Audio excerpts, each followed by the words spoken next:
In the winter of 1995, a gaunt Jeffrey Lee Pierce navigated Tokyo's neon-lit back streets with filmmaker Jim Jarmusch and actor Johnny Depp in tow. He was showing them hidden night spots with the enthusiasm of a local guide. To Jarmusch, the outing revealed what he called the loneliness of this talented man, someone who had fled the world to take refuge in a foreign metropolis. It was a haunting late chapter in the life of a musician who had blazed bright and burned fast.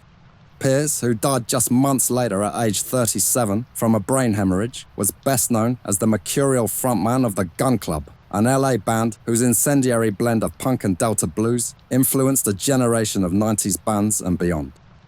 With his shock of bleached blonde hair, cowboy hats and feverish stage presence, Pierce was an unforgettable figure in underground music. But behind the soaring vocals and haunted love songs lay a restless soul, tormented by addiction, illness, and a perpetual urge to escape. This is the dramatic story of Jeffrey Lee Pierce's brief, brilliant, and turbulent life. Welcome to Rock and Roll Mysteries.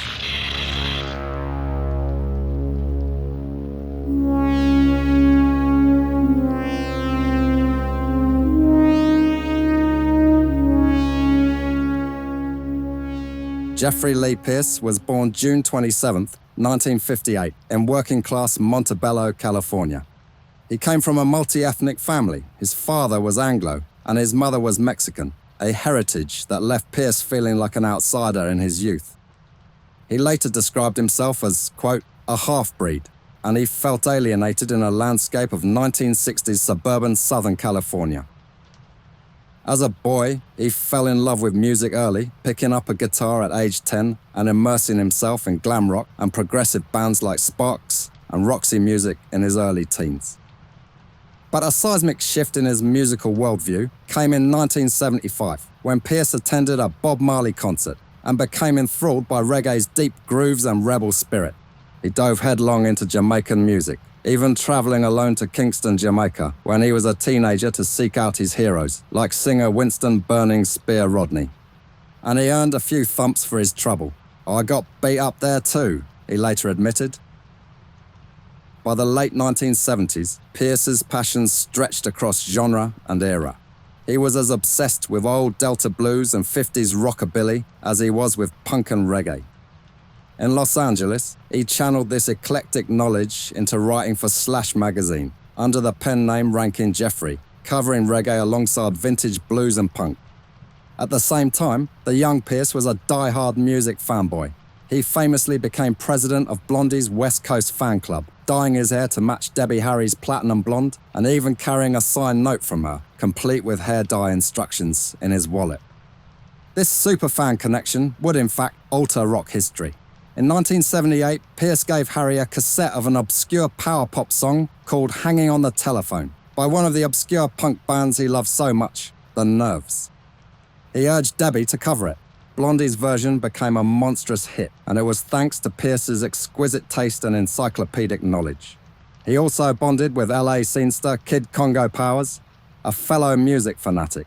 As a matter of fact, Kid ran the Ramones fan club. Kid Congo would become Pierce's closest collaborator. Pierce's voracious musical appetite soon turned toward creating his own sound. By 1979, disillusioned with punk's increasingly rigid formulas, he fixated on the raw spirit of the American blues. He soaked up knowledge of old Delta bluesmen who, as he put it, sold their Baptist souls to the devil, and imagined fusing that dark roots music with the ferocity of punk. Encouraging Kid Congo to pick up a guitar, "You're cool looking, let's be in a band," Jeffrey reportedly told him. He pulled together a scrappy lineup of LA underground players.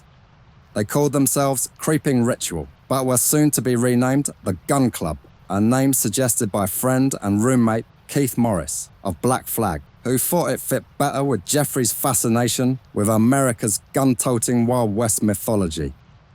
As Pierce later said, the band's mission was twofold: destroying rockabilly and hustling free drinks from music journalists. It was a joke with a bit of truth. Jeffrey Lee wanted to tear up rock's rulebook and revive its darkest ghosts, and he had the swagger and obsessive knowledge to do it. In 1981, the Gun Club burst out of Los Angeles with a debut album that sounded like a lit match in a gasoline storm. Fire of Love was a furious hybrid of punk energy and swampy blues spirit, led by Pierce's unhinged yowl of a voice. On songs like the notorious Sex Beat and She's Like Heroin to Me, Pierce howled apocalyptic lyrics of sin and salvation over twanging slide guitar riffs, sounding like some rockabilly preacher speaking in tongues. The band even transformed Robert Johnson's Delta blues classic Preaching the Blues into what one writer called a fireball, complete with high drama emotional come-downs.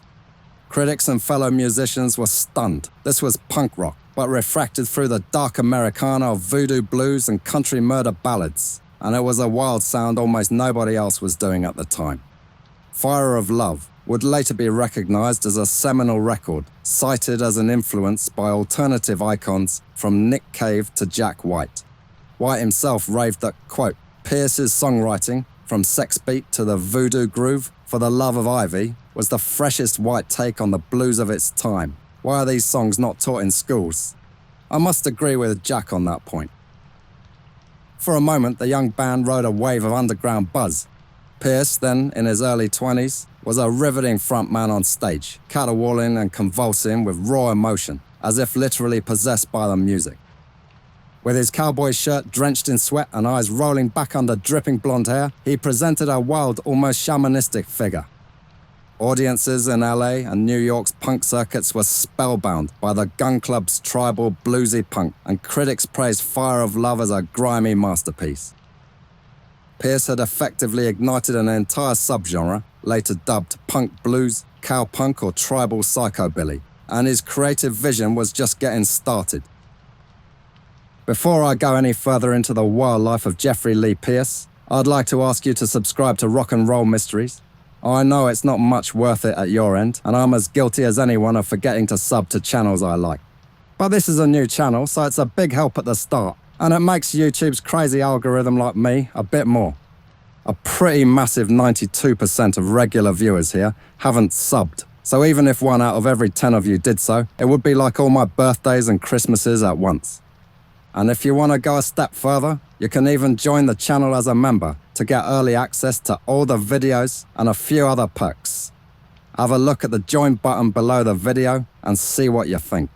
Right, let's get back to business. In 1982, the Gun Club released their second album, Miami, produced by Blondie's Chris Stein.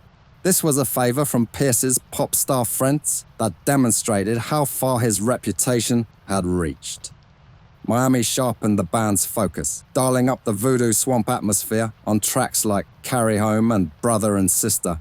Blondie's Debbie Harry even sang back up on one song, lending some New York punk glamour to Pierce's ghostly Americana. And on the liner notes, she is credited as D.H. Lawrence Jr. But if the music sounded otherworldly, behind the scenes, the Gun Club was living the gritty reality of a hard-touring young band. They crisscrossed Europe and the US in battered vans, often arriving at clubs to find their equipment stolen or promoters stiffing them on payment. Pierce's intensity could be hard to bear off stage as well. He demanded total dedication and could be caustic toward bandmates. The group's lineup changed frequently. Co-founder Kid Congo Powers left to join the Cramps after Fire of Love, and a succession of guitarists and bassists cycled through. One of them, legendary bassist Patricia Morrison, who also played with bands like The Bags, The Sisters of Mercy, and The Damned, later recalled that while Pierce was brilliant, he was also maddeningly self-sabotaging when it came to the band's business and stability. After thrilling times writing songs with him and touring the world, Morrison grew frustrated that, quote, Jeffrey was his own worst enemy. Despite loving the band, it was going nowhere. By 1983 to 84, even as the Gun Club's influence was spreading, the cracks within were widening. The mid-1980s found Pierce's life and career at a volatile crossroads. The Gun Club's third LP, 1984's The Las Vegas Story, pushed their sound into even more eclectic territory. From the haunted blues of Walking with the Beast to the ethereal and strangely moving My Dreams, to a demented cover of Pharoah Sanders' The Creator Has a Master Plan. Pierce's creative ambitions were still firing on all cylinders, and on stage he remained a force of nature. But the same fire that fueled his art was consuming him from within. Behind the scenes, Pierce had begun a descent into the hell-raising rock and roll lifestyle with frightening zeal. He developed what he jokingly called the triple addiction, a daily cocktail of booze, speed, and heroin, and his offstage exploits grew increasingly erratic. By his mid-20s, Pierce was living the fucked-up rock icon lifestyle to the hilt, except without the financial cushion that bigger rock stars enjoyed. On tour, the band lurched from one disaster to the next. Gear was stolen multiple times. Fistfights and emotional breakdowns became regular occurrences. Pierce's relationships with band members deteriorated as his behavior grew more mercurial. Drummer Terry Graham and guitarist Ward Dotson quit. Patricia Morrison and Kid Congo Powers, who had rejoined for the Las Vegas story, both exited after a tumultuous 1984 European tour, fed up with Pierce's chaos. Years later, the band's own fan club president Mike Mastrangelo would recall witnessing how Pierce, quote, could drive the various members of the band to a point where they wanted to kill him. The Gun Club, once a tight-knit group of young punks, was imploding under the weight of its leader's demons.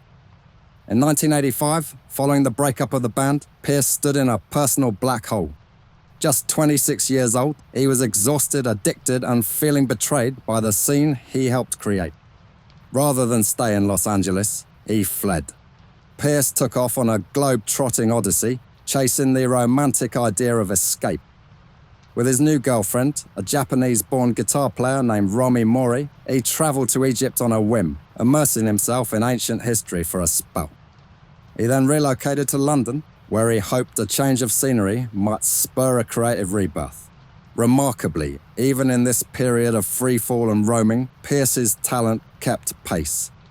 He wrote and recorded a stark, brooding solo album called Wildweed, which yielded songs like Love and Desperation that showed a quieter, more gothic side of his songwriting. Recruiting Romy on guitar, along with British musicians for rhythm section, Pierce toured Europe under the moniker the Jeffrey Lee Pierce Quartet. The shows were uneven. Some nights Pierce was brilliant, other nights visibly unraveling. An English tour ended with all the band's tour money mysteriously vanishing, leaving them stranded and broke. And Pierce's habit of living on the edge was catching up with him in ugly ways. Yet even as his life skidded out of control, Pierce refused to give up on music, or himself. In 1986, he surprised everyone by resurrecting the Gun Club with a new transatlantic lineup. Kid Congo Powers agreed to return on guitar, Romy Mori switched over to bass, and British drummer Nick Sanderson joined on drums. Pierce's plan was rather audacious. He would take this reconstituted Gun Club to Berlin and record a comeback album in one of Europe's most legendary studios. Sure enough, in the summer of 1987, the band set up shop at Hansa Studios in West Berlin. This was the same big giant room where David Bowie and Iggy Pop had made iconic recordings a decade earlier.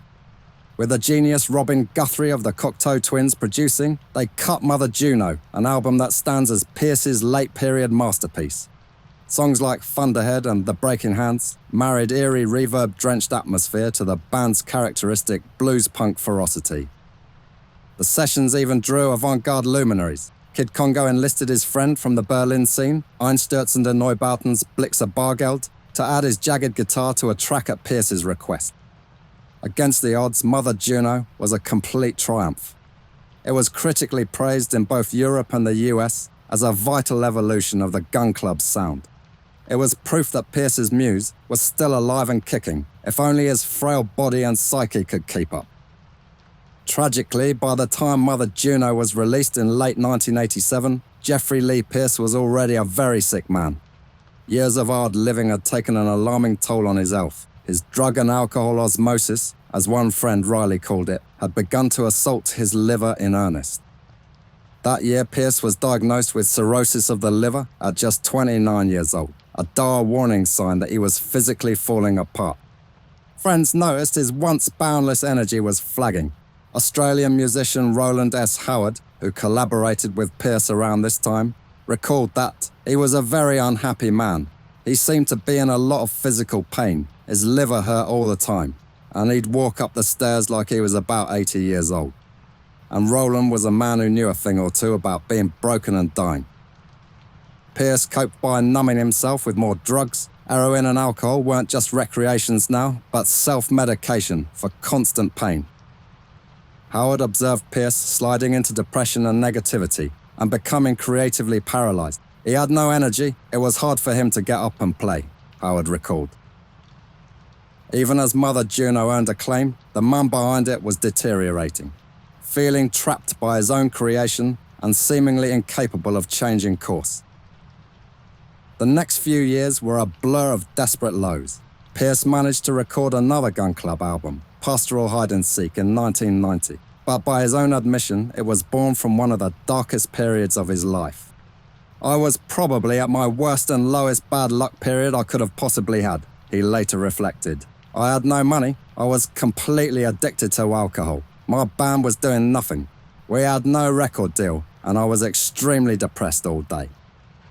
Indeed, by 1990, Pierce had hit rock bottom.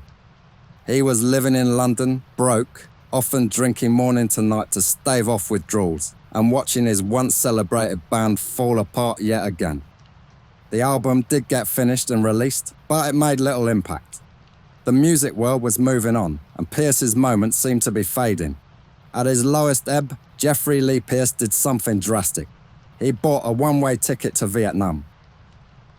In late 1990, immediately after finishing Pastoral Hide and Seek, the ragged musician flew to Southeast Asia alone, as if chasing some oblivion or rebirth.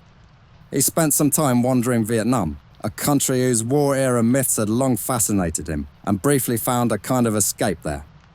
But he also contracted what doctors believed was malaria during the trip, and when he returned to London, his already ailing liver suffered another blow from the tropical illness. Emaciated and feverish, Pierce now carried yet another ghost in his bloodstream. It seemed nothing would give him peace, not art, not travel, not even intoxication. Remarkably, even in this state of near death, Pierce kept creating. In 1992 to 93, he teamed up with guitarist Cypress Grove for a low-key side project called Ramblin' Jeffrey Lee and Cypress Grove with Willie Love. Together, they cut an album of raw acoustic blues covers by Howlin' Wolf, Skip James and others. The project was a throwback to Pierce's roots, just two guitars and old blues tunes, and it earned admiration in roots music circles for its authenticity. For a moment, playing the music that first inspired him seemed to rekindle Pierce's spirit, but any revival would be short-lived. By the mid-1990s, his body was in open revolt.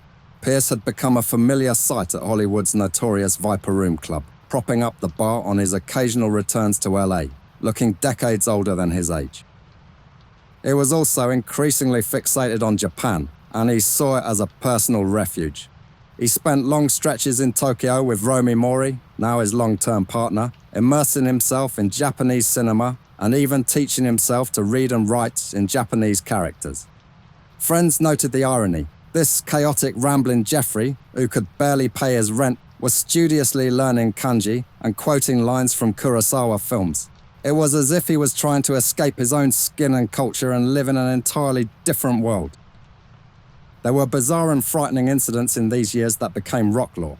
In one infamous 1994 episode at a London club, it seemed his fixation on all things Japanese took a dark turn when an intoxicated Pierce reportedly brandished a samurai sword during an altercation.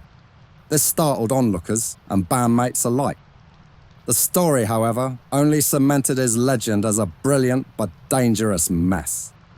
He was very hard work, he was very unusual, and a very unique guy, remembered Mick Harvey of the Bad Seeds, who often saw Pierce hanging around their recording sessions in the early 90s.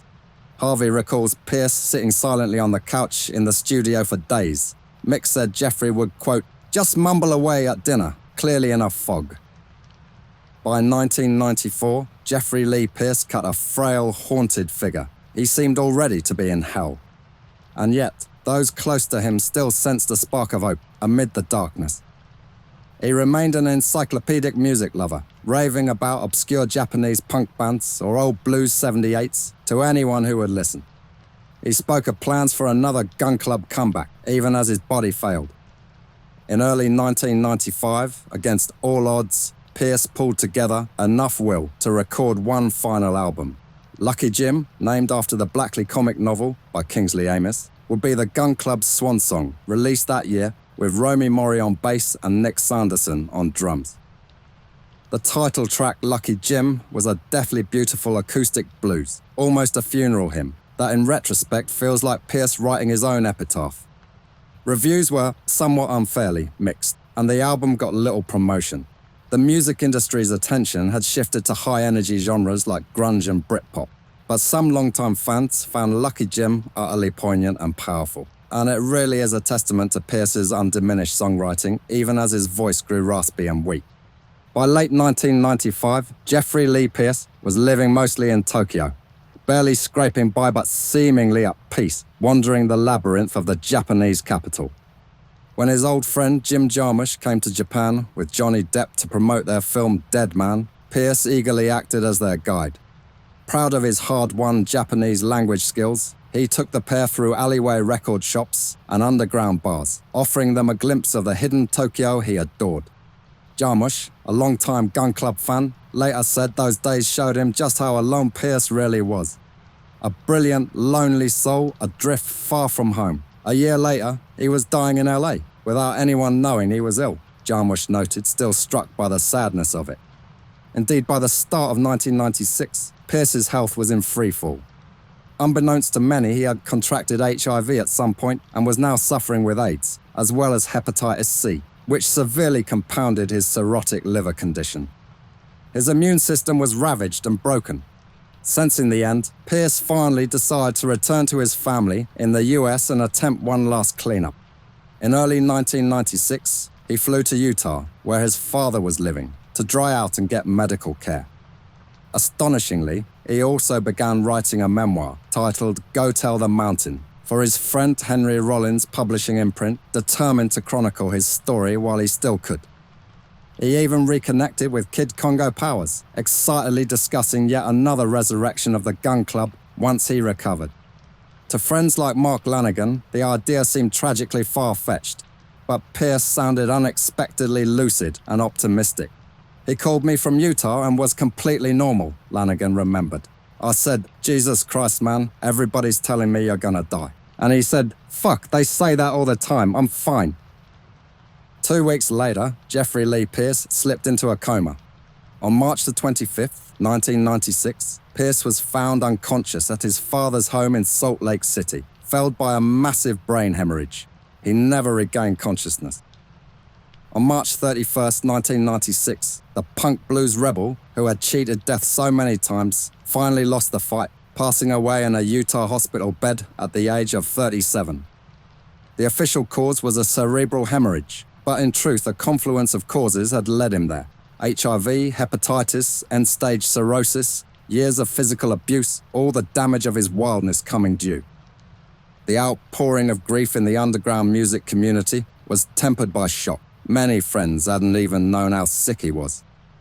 Some, like ex-singer Exene Cervenka, felt awful for not intervening. I feel really guilty about the last days of Jeffrey, that I didn't do more to help him, Exene confessed later, recalling how Blondie's Chris Stein had phoned in anguish from New York, asking why no one was rescuing Pierce. But as those closest acknowledged, Pierce himself had been resigned to his fate. He had lived on his own terms to the very end. In October 2006, a decade after his death, Pierce's younger sister Jackie fulfilled one of his unrealized wishes by bringing his ashes to Japan. In a temple in Kyoto, she scattered his remains and performed a Buddhist ritual. Jeffrey Lee Pierce, eternal musical wanderer, was posthumously given a Dharma name, Shakuchi Ken, meaning Buddha who sees wisdom in others, before his ashes drifted away in the Kyoto wind. Jeffrey Lee Pierce never achieved mainstream rock stardom, but his legacy has only grown in the years since his passing.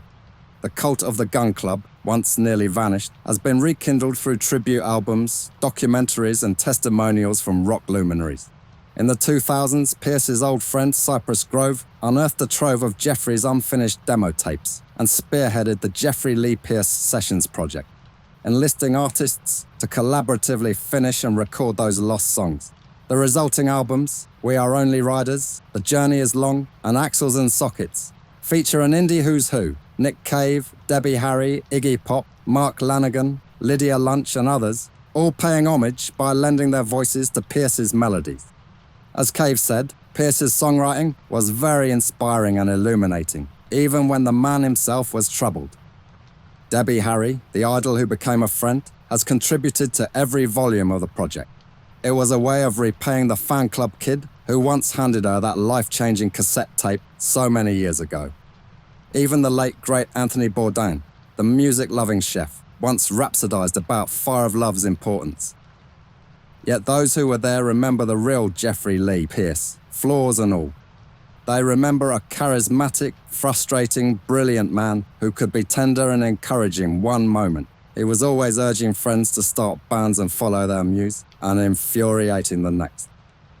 With Jeffrey, you pretty much entered his world when you saw him, Nick Cave reflected. His obsessions crawled all over him. Sometimes it was very inspiring and other times it was painful and depressing. Jeffrey very often didn't make sense. That was part of his charm. In the end, Jeffrey Lee Pierce's life reads like a rock and roll novel, one which could have been written by the invented D.H. Lawrence Jr. Such was its intensity and romanticism. He found beauty in America's darkest musical traditions and dragged them kicking and screaming into the punk era. He also succumbed to the classic rock and roll vices and paid the ultimate price. Jeffrey Lee Pierce's story is a hard one, with few highs and plenty of harrowing lows, but it is above all the story of an artist who refused to play it safe. He left behind a body of work drenched in blood, sweat and soul. The kind of music that, as his friends would attest, comes from living on the edge of greatness and madness. And that is exactly how Jeffrey Lee Pierce lived, and how he will be remembered, howling and preaching the blues into the night. I'm not sure how many of you knew about Jeffrey Lee Pierce before this episode. I suspect this video might fly under the radar a bit, but maybe that's just the ongoing curse of Jeffrey. Still, no matter to me, he's one of my favourites of all time. If you want a starting place, I'll put a few links to some great tunes down in the description. Mother of Earth and Sex Beat are some of the best to kick things off. And have a gander at the fab fan-made video for Sex Beat with about 100 different scenes of movie dancing. Marvellous stuff. Anyway, if you are a Gun Club fan already, let me know your favourite tune in the old comments, and make sure to jump on that subscribe button to keep this channel more alive than most of the people I talk about. Until next week, I've been Chester, cheers, and have a good one.